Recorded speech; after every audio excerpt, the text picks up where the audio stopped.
here in just a minute, but Barron is a athlete at Winter Park High School. He is a volleyball player, and talking and reading his website this morning at baronhahn.com, HAHN, really brought me back to my own childhood at Winter Park High School. Not that he's a child. He's 6'7". We're going to talk about that in just a minute. But I was an athlete at Winter Park High School, and as a matter of fact, last weekend was on one of the state championships at Winter Park High School and got to do a parade on Park Avenue, and I was living the glory days back in the old swimming days as a state champion. And I just remember being an athlete, and at a high-level athlete, you are dedicated. Every single moment of your day is scheduled. We had to get up at 5 o'clock to get to a 5:30 a.m. swim practice. Even if it was, we'd call if it was under 30 degrees, we didn't have to swim. But the steam coming off of the water, and we'd have to run with just our bathing suits to go to the pool at 5:30 in the morning. We'd swim for almost about an hour and a half, a little bit after. I had about 20 minutes to get ready to go to practice, and we did that 3 days a week. And then went on Saturday mornings too. We'd swim for a couple hours, and literally we were in the pool for about 5 hours a day. I was in the best shape of my life. I remember that swimming took a lot of energy. I'd sleep in the afternoons, do homework, and that was about it. So I'm going to introduce to you right now an elite athlete at Winter Park High School. He is a sophomore. This is Barron Hahn, and Barron actually had a couple of sports because of his height. He's been going through some growing pains, according to any vet. Grew about an inch and 3/4 in the past month. He's now 6'7", and he's got a lot of colleges already looking at him. And so I just want to introduce my really good friend, 16-year-old Barron Hahn. Barron, welcome to the show. Hi, how are you? So I know that you've had a challenge deciding which one of these sports, and I'm sure you had a lot of people that wanted you to go into basketball, and I know that you love basketball. I read on your bio this morning that the second that you put the basketball in your hand, you felt just at home. So how did you, tell me about your basketball career, and tell me why you went into volleyball. Well, I started playing basketball at 8 years old and at the YMCA, and it was just really exciting, and because I was really tall for my age, so it was a given to play basketball. So being taller than everyone else, I was the awkward child on the court. But then when I started getting older, my sister played volleyball throughout high school and middle school, and I saw her having fun, and all my other friends started playing volleyball. So when about 13, I started playing volleyball at middle school, and I started loving it. And sometimes I would just wake up at 5 in the morning to go practice more than I'd want to go play basketball at 5 in the morning. So it became you just were driven that way. It was more passionate. You were more passionate. Yeah, it was an addiction almost. Oh my gosh, that's so, because I see you now all at the Y all the time, and you're constantly working out. So do you work out on your own as well as? Usually my routine is I have practice every day, and then after I usually do weights after practice. And when I get to the Y, I usually go on the yoga mat and just pass out for at least 10 minutes to regain my energy, and then I'll start working out. But after a while, it gets tiring. Yes, yeah. Okay, so now because I remember when I was a swimmer, they put us through running. They made us do weights. They're not making you do that for volleyball? Okay, so you're doing this on your own? Yes. All right, so tell me, if you're doing this on your own, is everybody doing this on their own? I can't be the say of that, but as me doing it, I know I am. But I try to drive other people on my team to do things outside of volleyball to work out and get stronger, but that's their own drive, Yeah, exactly. I remember telling my son Jeremy, I asked him, do you want to be good or do you want to be great? He said, I want to be great. I said, okay, well, what good is you go to practice, you do what your coach says, you show up on time, and you do everything they say. Being great is you get there early, you work hard, you go all the way through practice, and then after practice you're doing extra skills, you're watching what you eat, you're getting enough sleep, and you're doing extra. So is that something? And he decided he wanted to be great, so it takes a lot of sacrifice. What sort of sacrifice are you having to go through as an athlete at your level? Well, my sacrifice right now is my having fun time. Really, on the weekends, I'm working hard, studying, getting back for the week and trying to get ahead, because during the week it's volleyball, school, and working out and sleep as much as I can. Sleeping is really key. Now, I know that you have just gone through a big growth spurt, and literally you're becoming a man right before my very eyes. Thank you. How is it getting so tall? Do you feel it? I mean, is that something? Every morning I feel like I've grown. Really? But then oh my god! at the end of the day I feel smaller. I don't know how that feeling is, but as I was looking through my doctor's files and whatever, and I've grown at least 7 inches since 8th grade. So oh my gosh, that's 2 years. So it's been a dramatic increase. So it hurts. It really hurts. It hurts. Like, where does it hurt? In my knees and just all my legs and my arms, just my whole body. Sometimes I have to ice down and my bed, gosh. and Wow. it gets exhausting. I feel like I'm an 80-year-old man at 16 years old. Oh my gosh, Baron. Well, it doesn't show on the outside. You look very healthy and everything. Thank you. Yeah. So, all right. Now, I know that your mom is into alternative healthcare, and she's very much a cook at home and everything. How important is nutrition to you as an athlete? Oh, very important, because when I have tournaments and between my games and stuff, my mom has advocated to me to not eat bad food because it slows you down. So I've started eating lots of salads and taking a lot of vitamins in the morning and night, and she's made me see acupunctures and oh my gosh, to really just understand the other side of not doing medications and over the counter stuff, whereas doing more herbal. I love that. I'm so impressed that you guys are learning that. And she was really inspirational to me to help me learn some of that. And so it's really inspiring for me to see her kid, actually do that. And does it work? Yes, it does. But it takes a while for the herbal part of it. Because as for medications, it's quicker, but you have to wait a while for the herbal medications to work. Okay. What about acupuncture? You've done that? Oh, yes, I have. At first, it was really nerve-wracking. They're sticking needles in your skin. I know, and I'm twice the size of the lady that does it to me because she's from China. So oh my gosh, that's so funny. She laughs every time I come see her. But it's nerve-wracking when they start putting the needles in your head, and you kind of feel them touching your nerve and starting to work. But I like it a lot. And it's really relaxing. I've done it before. It doesn't hurt. It is. It's really cool. All right, tell me about volleyball and tell me where you guys are and tell me about your team and some of the trips that you've had.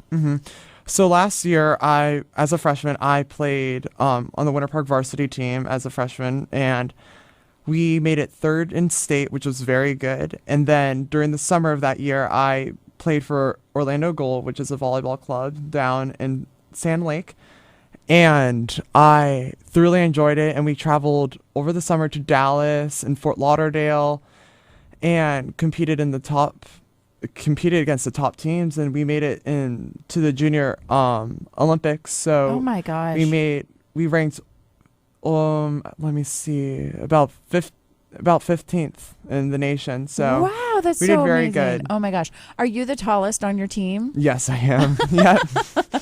Are you getting people coming over and recruiting you yet from college? Right now I am, but because I'm a sophomore, I don't really know, because I'm for my age, I can't be talking about that. So I know you're going to go to Auburn, right?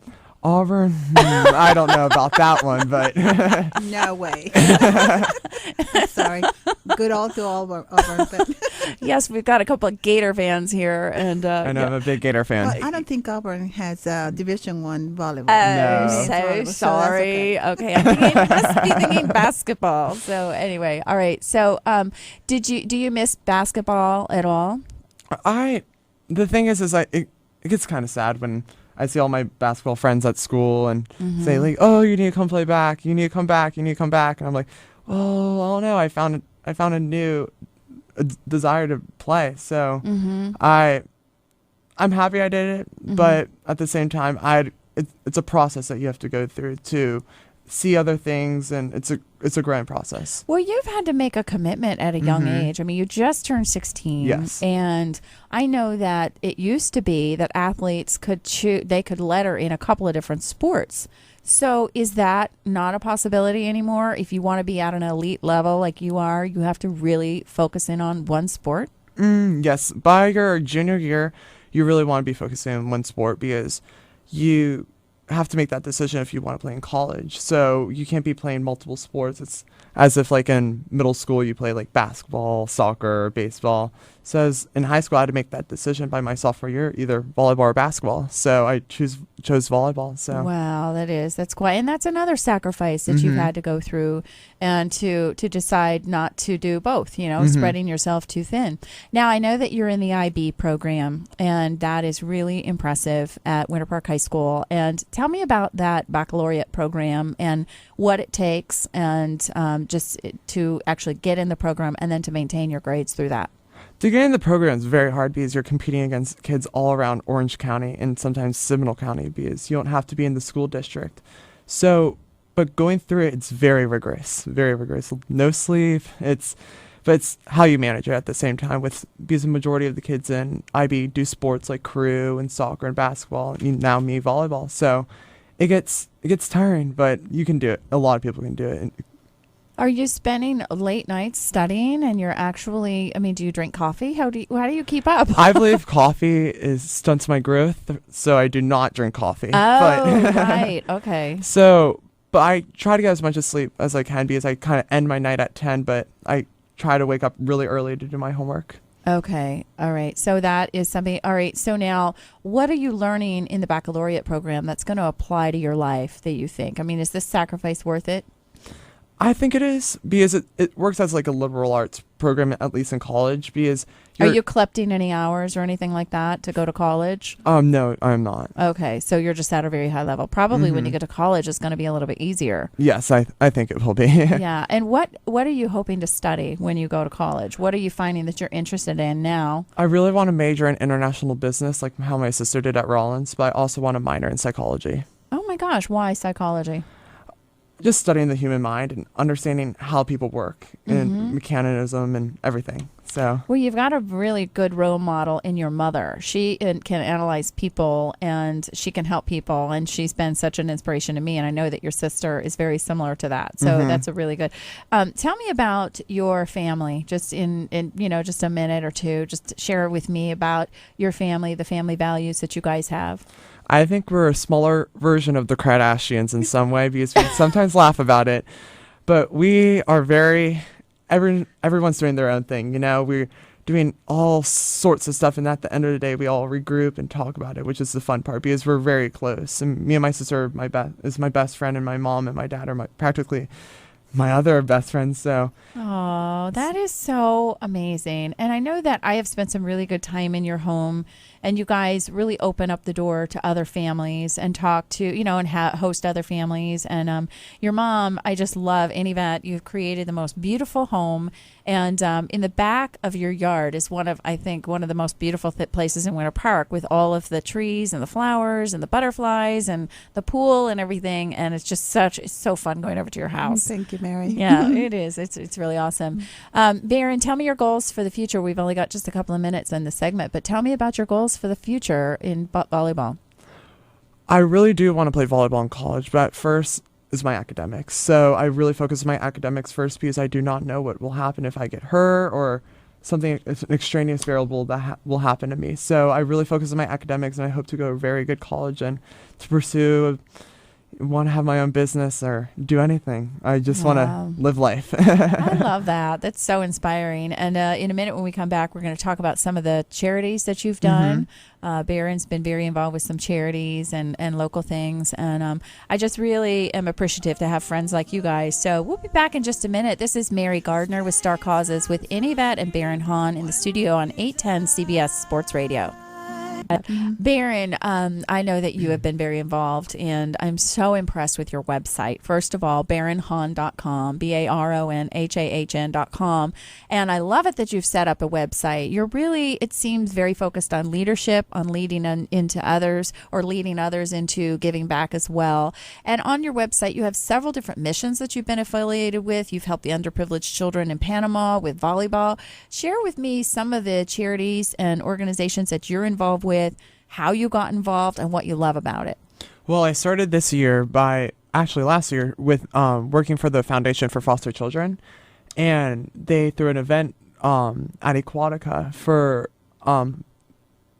foster kids to have a fun day and to be with other foster kids around the state. And I raised a few $1,000s for $4,000. About $4,000. Yeah, that's really impressive. For them to have a day of just fun and not even worry about anything, just to just live life. So, did you meet a child there that was special? Did you meet any of them? I couldn't pick just one, but they're all special to me. Yeah, you know. Yeah. So, and then also while going over the summer, I went to Panama to work at. What an advantage that you got to go to Panama. Now, I know that your mom is Spanish, but do you speak Spanish now? I speak a little Spanish. It's broken Spanish. That's what we call it. But when I went to Panama, I had my translator and everything. Okay. But I could understand them, but I really couldn't speak back. But they would laugh at me and the kids, and it was fun. But they would speak into my translator, and then the translator would speak to me. But are you talking about on your iPhone? Yeah. Or something? Yeah. Right. That's so cool. So that helped a lot. But it was really cool to understand like where they're coming from and connect with them, because as like my mom was saying, is you have to find a connection when you do charitable work, because I was working with them being younger and having a life and just playing sports. They don't have that, you know. So that was really cool to teach them how to play volleyball and to bring food and for them to see their eyes and just grow and be so exciting. So it was really fun. Oh my gosh. How do you find time to do this, Barron? You're in the IB program. You're playing at an elite status with volleyball. You've got studies. You've got family obligations. How do you find the time to give back? I really do not know about that. I think it's just new every day. I start in clean slate every day. It's just I don't really plan my week as much as some do, because I just do something new every day. Say if you want me to do charitable work next week, I'm going to do charitable work. So you schedule it in. Yeah, just if kind it of schedule comes about, it in. if you do. So where is so it looks like, did you get involved with some of these organizations through church? I know you're a member at St. Margaret Mary. Yes. And so you found some of these organizations through church. And then are some of your friends also doing some of these projects with you? Yes. For the Foundation for Foster Children, some of my friends go to the house where they're located in Orlando, because there's several, and they'll help clean toys and make presents for kids who are in foster houses for Christmas, and to make costumes for Halloween. They do all several stuff, and I try to like pursue my friends to help with that, you know, because we can go to the store and get anything that we want. Some of these kids can't, so I try to help my friends to be able to do that. So do you find that your generation is more likely to volunteer, or are they resisting? Well, in my generation, volunteering is more, you have to do it now, because if for school you need community service, for scholarships, and you have to do it. Whereas I feel back then you just did it, you know, it was more fun. And being in the IB program, and you have to have a certain amount of community hours to do it. So but I exceed that amount, you know. It's something I enjoy doing, you know, hanging out with kids and even adults at the homeless shelter. It's just fun, you know. I don't really think of it as like an hour to count, you know. It's just something I just do. Is just over the weekend, you know. Tell me about the trip to Panama. Oh, it was amazing. You know, going out of the country for the first time, and also going by myself. It was kind of nerve-wracking. Yeah, you were only 15. Yeah, so it was really nerve-wracking, but being part of a different culture, it was just awesome, because knowing a little bit of Spanish was really cool. So you're just surrounded by it. So I really enjoyed it. Aw, that is such an advantage. And let me just ask you, if you're listening, who can you help today? Who's the person that's in your life that you can inspire and you can give back to? I'd like to thank Yvette and Barron Hahn for visiting with me. This is Mary Gardner with Star Causes. You're listening to 810 CBS Sports Radio.